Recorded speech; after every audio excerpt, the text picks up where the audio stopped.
Why Indian players do not play abroad. ऐसा नहीं है भाई लोग कि हमारे प्लेयर्स कभी बाहर खेले नहीं है, लेकिन अगर आप देखोगे इंडियन फुटबॉल में तो it's not on a very frequent basis, not on the highest level. तो क्या रीजन है कि हमारे प्लेयर्स बाहर नहीं खेलते हैं, और कौन कौन से प्लेयर हमारे बाहर खेले हैं, तो पॉजिटिव और नेगेटिव दोनों पे फोकस करेंगे।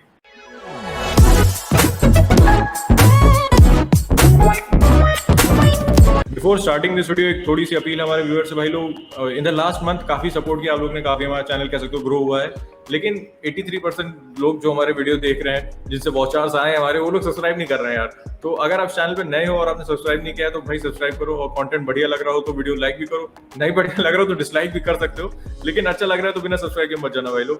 तो चलो यार वीडियो शुरू करते हैं।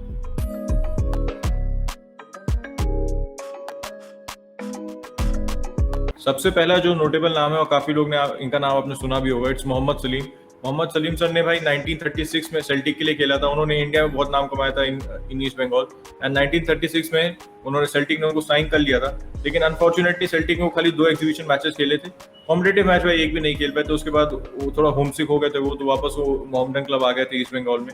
और ऐसी रिपोर्ट्स आ रही थी कि जर्मनी का कोई क्लब उनको साइन करना चाहता था, लेकिन नाजी पार्टी के बहुत बड़े समर्थक नहीं थे हमारे मोहम्मद सलीम साहब, तो इसलिए जर्मनी ना जाके ही came back to India. And reports ये भी थी कि Celtic wanted to sign him and keep him on a longer basis and play competitive matches with him, लेकिन ऑब्वियसली उनको सेटल होने में दिक्कत हो रही, तो समझ में आता है कि वो वापस आ गए। और एक ये बात और उनकी इंटरेस्टिंग फैक्ट था कि वो नंगे पैर खेलते थे भाई लोग। अगर आप उनकी फोटोज देखोगे तो जो उनका सेल्टिक का असिस्टेंट मैनेजर था, वो उनके पैर में लेजिट बैंडेज बांधता था for him to play matches. और 1950 वर्ल्ड कप की कहानी तो आप लोगों को पता ही होगी। तो काफी पहले कह सकते हो, एक काफी समय पहले हमारा एक प्लेयर गया था, लेकिन उसके बाद जो हमारा दूसरा प्लेयर बाहर खेलने गया था, कह सकते हो हमारे Indian captain, it's not Sunil Chhetri, हमारे दूसरे कैप्टन फैंटास्टिक बाईचुंग भूटिया। तो अचिन भाई, बाईचुंग भूटिया सर कहाँ खेले थे और क्या कैसा करियर था उनका इंडिया के बाहर।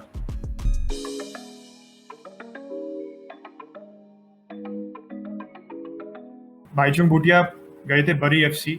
बरी एफसी इस समय आप लोगों को, अगर हमारे पुराने वीडियोस देखे होंगे आपने, तो हमने बताया था कि बरी एफसी इज नाउ डिफंक्ट, मतलब it's out of the football pyramid. उनकी बैंकरप्सी की प्रॉब्लम आ गई थी, तो भाई जब से भाईचुंग भूटिया गए हैं तो उनकी दिक्कतें काफी शुरू हो गई, तो रखना ही चाहिए था उनको। But he went there in 1998, और 1999 में he started against Cardiff City, उनका first competitive start था।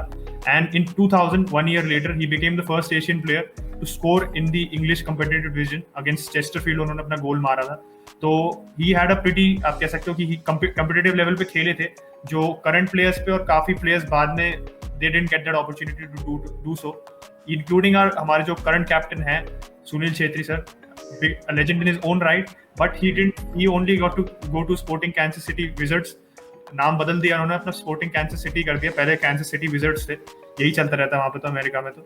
बट ही वेंट देयर, वहाँ पे ही only played few exhibition matches, जैसे उत्कर्ष ने पहले बात की थी मोहम्मद सलीम की, कुछ मैचेस खेल पाए थे। And major reason for this was also कि उनका 2009 में क्यूपीआर से मूव फॉल थ्रू हो गया था। आप लोगों को हमने पहले भी बताया था, फुटबॉल नुक्कड़ का भी आप लोगों ने वीडियो देखा होगा, उसमें शोभित ने बताया था कि Y he wasn't selected because of the work permit issues। तो the reason he went to Kansas City Wizards was because US में ऐसा कोई बार नहीं है, मतलब you don't have to be a minimum country ranking नहीं होनी चाहिए, या आपको कोई minimum appearances नहीं करने चाहिए, बट वहाँ पे भी उन्हें चांस नहीं मिला। उसके बाद he also went to Sporting Lisbon B, जो उनका सेकंड डिवीजन में क्लब था, फीडर आप कह सकते हो, जो उनका अकेडमी प्लेयर्स या जहाँ पे ऐसे प्लेयर्स खेलते हैं, प्रमोशन सिस्टम काम करता है जिनका उनके लिए। वहाँ पे भी मैनेजर के साथ he wasn't really in favor and he had to come back।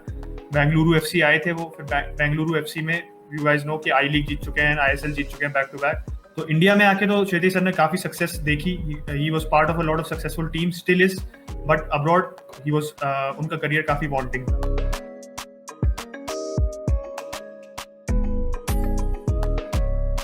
हमारे रणवीर सिंह सर की बात करें, 420 ग्राम से आप लोग काफी देखते होंगे उनको, is very active in the media right now. लेकिन अगर कह सकते थोड़े अंडर एप्रिशिएटेड प्लेयर है भाई, वो terrific player and great servant for the Indian national team and Indian football.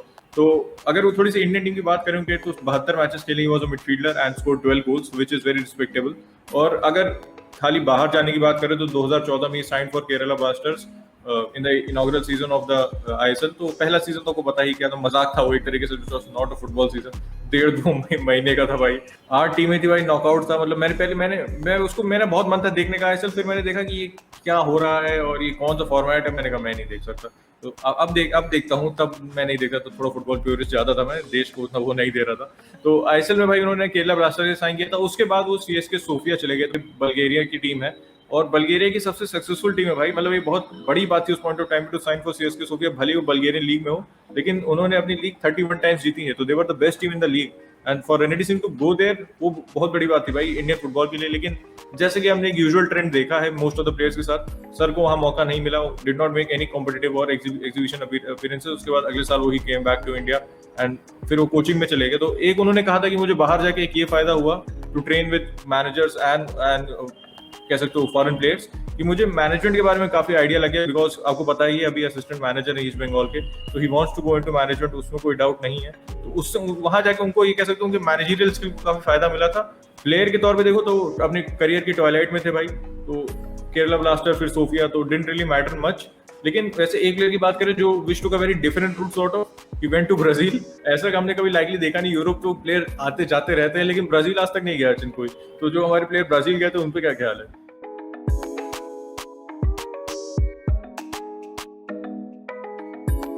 The player Utkarsh is referring to is none other than Romeo Fernandes. हमारे comments में भी काफी बार लोग mention कर चुके हैं उनका नाम, but we are aware that he went to Brazil.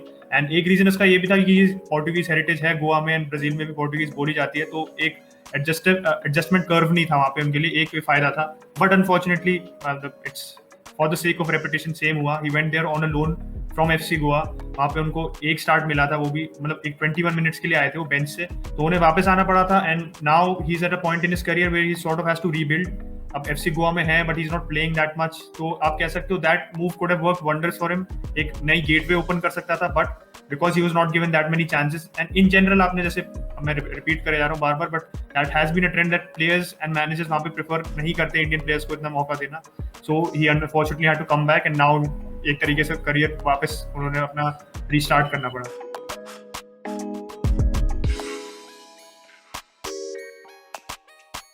अब मैं दो अपने इंडियन कीपर्स की बात करूंगा which have been very successful for India on a club level and international level as well.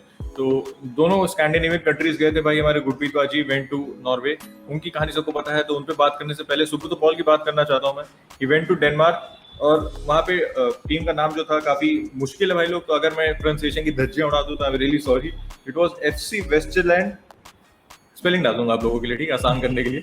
तो वहाँ पे 6 महीने का कॉन्ट्रैक्ट साइन किया था उन्होंने, और पहले ही मैच में उन्हें इंजरी हो गई थी। पहला match as in for reserve team, main team के लिए कभी खेल नहीं पाए थे सुब्रतो पाल सर, लेकिन रिजर्व टीम के लिए खेले तो उस मैच में इंजरी हो गई थी। 6 महीने का कॉन्ट्रैक्ट था, तो बहुत ज्यादा सीखने को नहीं मिला, मतलब बहुत ज्यादा खेलने को भी नहीं मिला। फर्स्ट टीम के लिए कोई फ्रेंडली अपीयरेंसेस नहीं, कोई कॉम्पिटिटिव अपीयरेंसेस नहीं, रिजर्व टीम के लिए खेलते थे, उसमें भी 6 महीने का कॉन्ट्रैक्ट में एक इंजरी हो गई आपको, तो फिर दिक्कतें हो जाती है। मतलब एक तो हम नई कंट्री में जा रहे हो, सेटल करने में दिक्कत हो रही है। लेकिन obviously the most कह सकते हो successful player other than Bhaichung sir, क्योंकि Bhaichung sir played on a very regular basis, he scored goals, और गुरप्रीत बाजी did not play on a very regular basis, लेकिन कह सकते हो after Bhaichung sir I consider him the most successful player। आप लोगों का क्या ओपिनियन है? बिफोर गुरप्रीत बाजी मैं क्या पूछना चाहता हूँ, आप लोगों का ओपिनियन, आप बाईचंग सर के करियर को देखो और गुरप्रीत बाजी के करियर को देखो, तो आप किसको ज्यादा सक्सेसफुल मानते हो? क्योंकि Bhaichung sir was playing on a regular basis for Bury FC, भले ही वो इंग्लैंड सेकंड डिवीजन था, लेकिन he was playing on a regular basis, तो वो काफी डिफरेंस आ जाता है एज कम्पेयर टू आप अगर नहीं खेल रहे हो तो गुरप्रीत बाजी 15 अगस्त 2014 को ही साइन फॉर एफसी स्टारबैक, सबको पता ही होगा ये, और 18 जनवरी 2015 को उन्होंने फ्रेंडली में अपना डेब्यू किया था। ये सब तो आप लोगों को पता है भाई, लेकिन एक और कहानी है गुरप्रीत बाजी की, तो अब्रॉड पहले भी जा सकते थे। सुपर फुटबॉल के साथ तो एक इंटरव्यू था भाई लोग, जिसने नहीं देखा उसको जरूर देखना, काफी बढ़िया इंटरव्यू है। तो उसमें वो बता रहे थे कि when he was at East Bengal FC, तो उनके पास मौका था विगन जाने का। ईस्ट बंगाल में कीपर थे वो, तो विगन से स्काउट्स आए थे उनको देखने, और उनको देख के काफी इंप्रेस थे, तो वो फिर वो ट्रायल देने विगन गए थे, और विगन में भी वो इंप्रेस हुए थे and they Wigan wanted to sign him. फिर वो कहीं लोन आउट कर देते, फिर उनको वापस लाते, तो that is a very different topic, उसमें कभी और बात करेंगे। लेकिन when he came back to East Bengal to talk to them कि मैं विगन जाना चाहता हूँ, तो ईस्ट बंगाल उन्हें जाने नहीं दिया भाई लोग। तो कह सकते हो अगर वो विगन चले जाते, Wigan was a Premier League club back at the time, Wigan Athletic भाई आप लोग जानते ही होंगे। अब तो कह सकते हो लीग 1 में the 3rd year of English football, लेकिन तब वो काफी कह सकते हो प्रीमियर लीग का क्लब था, तो बहुत बड़ी बात होती है इंडियन फुटबॉल के लिए। लेकिन गुरप्रीत बाजी को कोई फर्क नहीं पड़ा भाई उससे, उन्होंने मेहनत की, he went to Stabaek, played in the Europa League qualifiers. भाई बहुत बड़ी बात है किसी भी इंडियन फुटबॉलर के लिए, भले ही वो क्वालिफायर हो, लेकिन यूरोपा लीग के क्वालिफायर के लिए it's a very big thing. हम बैठ के टीवी पे देखते हैं actually Indian player playing there, was something else. तो बहुत न्यूज़ में भी आया था, एंड ही वाज, कह सकते हो जो अटेंशन वो डिजर्व करते थे वो उनको मिली। लेकिन उस मैच में काफी अनलकी थे भाई, उनको 34 मिनट के बाद इंजरी हो गई थी। ही बॉल के लिए गए थे एंड प्लेयर के सर पे लग गई, उनका हाथ टूट गया था। तो कह सकते हो that was the silver lining of his career playing in the Europa League, and he played in a cup run for SC Stabaek. तो one of the most successful players. और काफी कुछ ऐसे प्लेयर की बात करते हैं, शायद आप जानते हो शायद ना जानते हो, तो जिन्होंने ट्रायल्स दिए हैं, बाहर खेला है बी टीम के लिए, सी टीम के लिए, लेकिन ज्यादा सक्सेसफुल नहीं हो पाए। तो अचिंत, इंडियन टीम के कुछ ऐसे प्लेयर्स हैं जिन्होंने बाहर खेला है।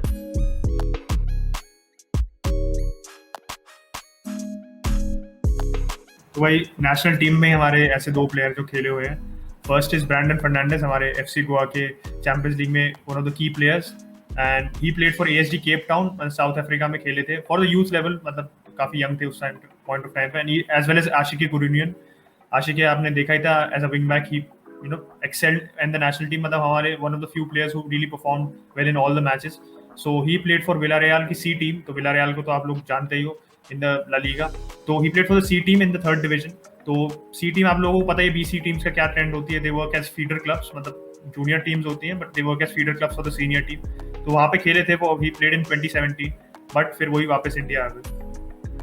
एक प्लेयर और था जो after the under 17 world cup जिसको काफी प्रेज मिली थी, which was well deserved, was Dheeraj Singh. Dheeraj Singh भाई हमारे मदरवेल के लिए ट्रायल्स के लिए गए थे, जिससे अभी संदेश जिंगन पाजी अभी लिंक हो रहे हैं, देखते जाते नहीं जाता। आई थिंक सैलरी एक बहुत बड़ा वो हो जाता है जब जाने लगते हैं, क्योंकि obviously with all due respect Scottish club के पास इतना पैसा नहीं है आपको देने के लिए, लेकिन to play in the Scottish first division is a very big thing. तो अगर ऑफर्स आते हैं प्लेयर के पास तो जाना चाहिए भाई लोग। धीरज भाई हमारे, उनको मदरवेल ट्रायल के लिए गए थे, तो डिड नॉट वर्क आउट, लेकिन उसके बाद से भाई मैं तो खुश हूँ भाई, नहीं चले। What he did for us in the AC champions league was something else, and अभी मेरे ख्याल से इज वेरी यंग, तो उनके पास समय है if he wants to go out, क्योंकि उन्होंने कहा है इंटरव्यू में कि he wants to make a name in Europe.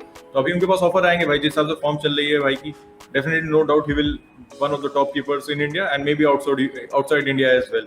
Other than Dheeraj Singh, एक प्लेयर और था जो अंडर 17 टीम में था जो बाहर गया था ट्रायल्स के लिए, दैट वाज अनिकेत यादव भाई, ब्लैकबर्न के ट्रायल्स के लिए गया था 2019 में। ब्लैकबर्न तो भाई हैं तो इंडियन कनेक्शन भी है वहाँ पे कुछ, तो मे बी मार्केटिंग गिमिक हो सकता है, मैं नहीं कह रहा, जस्ट दूसरी पॉइंट ऑफ थॉट देना चाह रहा था मैं आप लोगों को। और हमारे छांगटे भाई भी वाइकिंग एफसी के ट्रायल के लिए गए थे, तो ट्रायल्स पे काफी प्लेयर गए हैं हमारे, ऐसा नहीं है बहुतों को मौका नहीं मिला। क्या अभी ये सारे वैसे प्लेयर यंग है तो उनको आगे भी मौका मिल सकता है, बहुत यंग है भाई अभी अपने करियर में, तो आगे भी वो जाना चाहे तो जा सकते हैं। वैसे मेंस फुटबॉल की बहुत बात हो गई, थोड़ी सी वुमेन्स फुटबॉल की बात कर लेते, क्योंकि हमारी 3 या 4% फीमेल ऑडियंस है, तो वो कुछ बुरा मान जाएंगी भाई अगर वुमेन्स फुटबॉल की बात नहीं करते। तो अचिंत, एक नाम तो सबसे पहले हमको पता ही है कि जो अभी खेल रही है, बाला देवी प्लेस फॉर रेंजर्स, और अभी एक धुआंधार गोल ही मारा था भाई, जिसने सोशल मीडिया पे नहीं देखा हो डू वॉच इट। एंड एक अदिति चौहान है, कह सकते हो अभी गई हैं, उन्होंने लीग जीती थी, तो वो कौन से क्लब में खेल रही है? वो अभी वुमेन्स लीग जीत के गई थी गोकुलम केरला के साथ, तो गोकुलम केरला ने क्लीन स्वीप कर दिया था इस बार तो डोमेस्टिकली, तो नाइस थिंग टू सी कि मतलब such a young club, relatively new club coming in and doing things the right way. हमने पहले भी बात की उनके बारे में। She is gone to the Iceland 3rd tier में खेलने गई है वो, हमार हेवेरेगोरोय के लिए। Pardon the pronunciation once again अगर गलत बोल दिया हो, क्योंकि थोड़े कॉम्प्लेक्स नाम होते हैं स्कैंडिनेवियन, तो टंग ट्विस्टर ज्यादा होते हैं, नाम कम होते हैं। तो शी इज गॉन देयर, वहाँ पे भी खेल रही हैं वो, तो नाइस थिंग टू सी। मतलब आप देख सकते हो with at least the women's team, हमने ये नोटिस किया है, जैसे उत्कर्ष ने बाला देवी की भी बात की, कि they are actually competing at a good level. And Rangers तो यार अभी आपको पता ही है, men's team under Gerrard they just won the Scottish Premiership, तो एंड वहाँ पे भी वुमेन्स टीम की अच्छी स्टैंडिंग है, तो nice to see that she is competing well. तो हमारी national team at least at the women level is actually doing better than the men's team, which is nice to सी।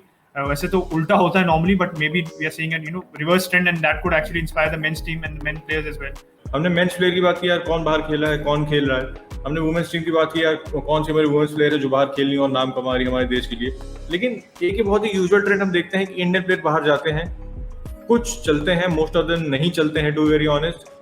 क्या रीजंस हैं कि हमारे प्लेयर नहीं चलते हैं? क्या वो कह सकते हो सेटल होने में दिक्कत होती है, लैंग्वेज बैरियर होता है, कंट्री या कॉन्टिनेंट चेंज करना मोस्ट टाइम ये दिक्कत होती है, या फिर हमारी इंडियन नेशनल टीम जो है, मतलब इंडियन फुटबॉल जो है, उसकी पाइपलाइन में ही कुछ दिक्कत है? तो व्हाट आर द रीजंस कि हमारे प्लेयर बाहर जाके उतना नहीं परफॉर्म कर पाते हैं?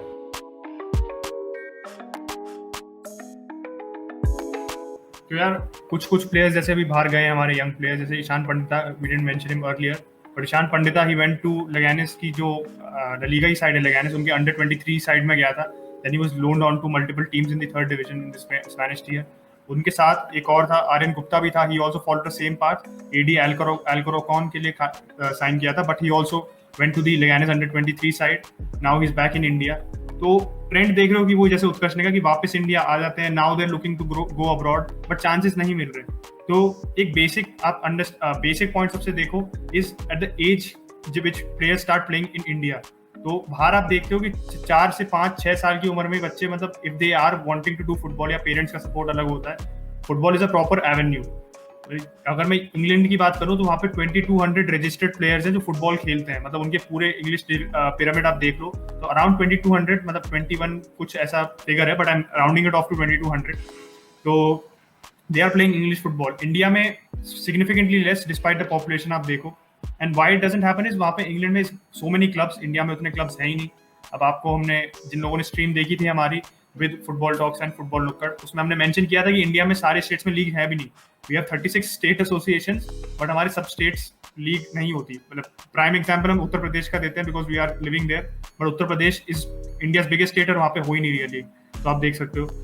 तो I think that is one major problem कि हमारे जो क्लब्स इंडिया में प्रॉबेबली प्रोस्पेक्टिव प्लेयर्स देखने आते हैं, they don't have anything to rely upon, they don't have proper leagues। काफी प्लेयर्स के तो नाम चले ही जाते हैं, मतलब they don't have any avenue to express their talent या play competitively। सबसे बड़ी दिक्कत ये है। और एज की वैसे बात की तो 4-5-6 साल की उम्र में वहाँ पे शुरू कर देते हैं। इंडिया में जो आपको प्रोग्रेस देखती है वो 6-7 साल हम पीछे चलते हैं।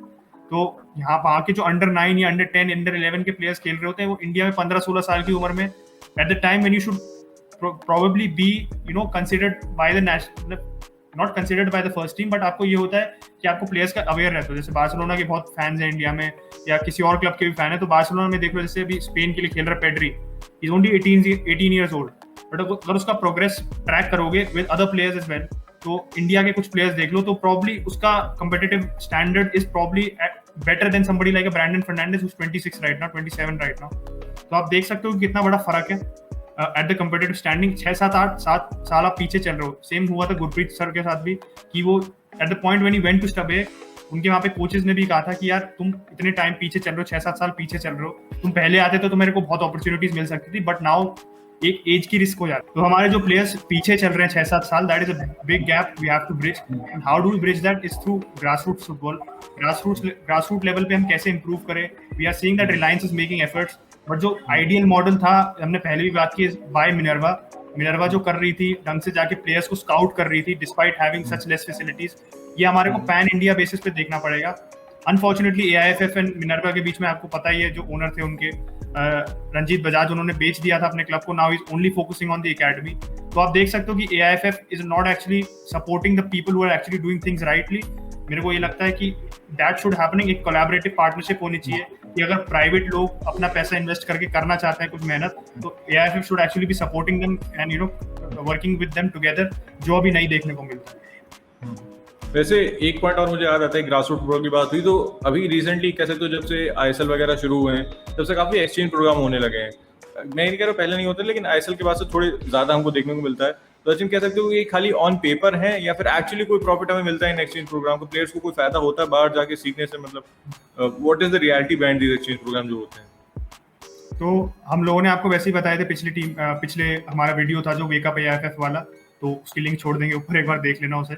काफी लोगों ने देखा है, but in case you are not getting exactly what you are talking about तो देख लेना।